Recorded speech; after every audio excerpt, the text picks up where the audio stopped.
Welcome back, everybody. So glad you could be with me here today. Walter here at the workbench and the testing granite slab with a Stanley 604.5C loaned to us from all the way down to the Lone Star State of Texas. David sent this up, and I want to thank him profusely for getting us a 604.5 to compare to my 4.5. Now, it is an older model. It's a lot like my 605. So if you want to see more about how a Bedrock assembly all goes together and comes apart, check my Stanley Bedrock video just, I don't know, a few videos back where I took mine completely apart and pointed out all the features, advantages, and benefits. But for the specifications on this one, it came in at 4.792 pounds, which meant it weighs about 0.2 of a pound more than the Stanley. However, it does, like I say, have slightly thinner castings. Where the extra weight is in the frog and the casting where in the body where the frog meets. There's not a lot of empty space. There's a lot of solid metal making contact. So there's extra weight in the center of this plane, which is kind of nice because it gives it a deeper center of gravity. I think the sole might be just ever so slightly thicker because it is corrugated. And so they needed someplace to take the corrugations out. The length and width is about the same. The only difference I see with this one is in the casting, there is a notch here. Whereas with the Stanley, it's smooth all the way around. And with the Soba, it was smooth all the way around. Cheek thickness, like I said, we have one that's thinner than the other. Now, they are relatively square. Okay, when I say relatively, I can't measure. I cannot physically measure the sliver of light that it's off. So we're going to call it square. And I don't know if that was established from the factory or if the previous owner did that. No problems with the lever cap. Works as intended. No chips, no breaks, no nothing. The lateral is the standard Stanley lateral where you have the two parts. The disc on this one, on the lateral, does spin. So it's acting as a bearing. Cap iron screws standard. The cap iron or the chip breaker measures in at 0.072 thickness. And it's not perfectly square. And part of that is because the sides are not perfectly parallel. They come in a little. I fit the cap iron to the iron for David. That fits tight now. And the cutting iron, it's actually a very nice cutting iron. And I'm surprised I can't tell if it is a forged two-piece, you know, what am I looking for? The welded hard steel to soft. I can't tell, but there is a slight color variation.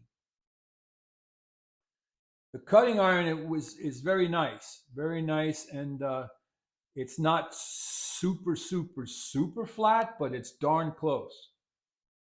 And I used the David Charlesworth ruler technique just to get that sliver of sharpness that we need for the testing.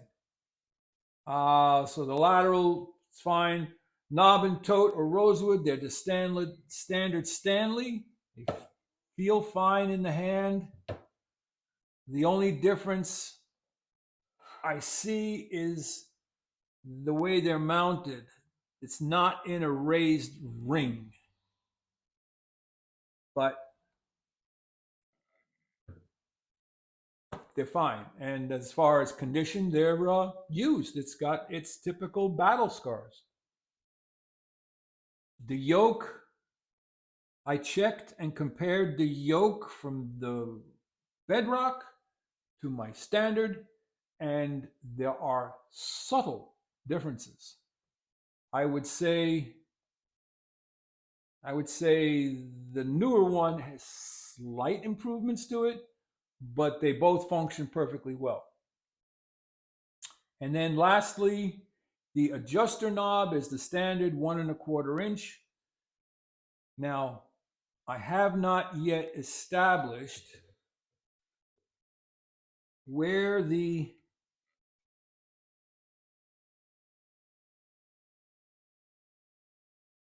backlash is. I think it could be from use.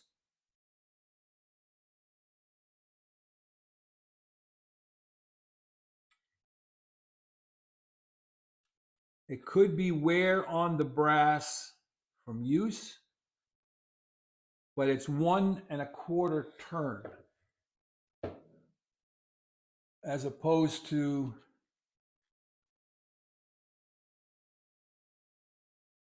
this one that's 3/4.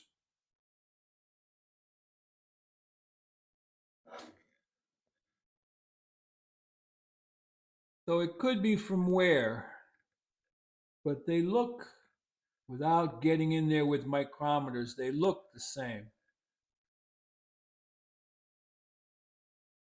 So that's about it, everybody. When you put them side by side, you can't really tell too much of a difference.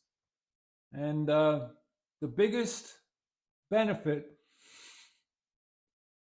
excuse me, it's late, is the Bedrock adjusting mechanism,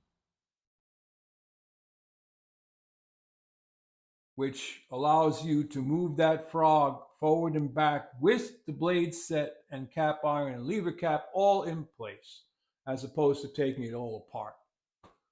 So that's the big benefit of the Bedrock. So these two are ready to move forward towards the goal of planing surfaces. And next up will be one of these other planes. And I'm thinking we're going to go in price order. So my Stanley, out of all the planes, was the cheapest. The Soba, it's kind of hard to tell what the cost is because they don't sell retail. So I can go look at companies that I know sell that plane with their label on it. And man, I'm so sorry. I can't even keep myself awake. To establish an approximate price so we can put it in line, the Bedrock 4.5C, being somewhat rare, carries a higher price tag. So I paid $100 for my Stanley and spent a few hours tuning it up. I know I've been looking at eBay, the 604.5, whether it's corrugated or not, they all begin to go from, they start at like $150, $160 and go up from there. So it's all about condition. And then we've got the Lee Valley. We have two of them there. We've got the Woodcraft Wood River. We've got my Clifton. And we've got the Lee Nielsen. So guess which two are going to be last if we're going to go price wise, and that'll be the Clifton and the Lee Nielsen, and they're probably going to be both very close in price.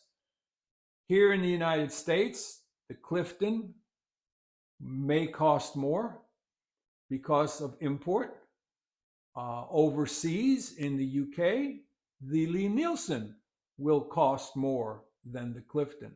So I would say if both companies were working in the same place, they'd probably be very, very close in price. So that's about it, everybody. Like, subscribe, and share, and head out to your shop and make some shavings. Walter out.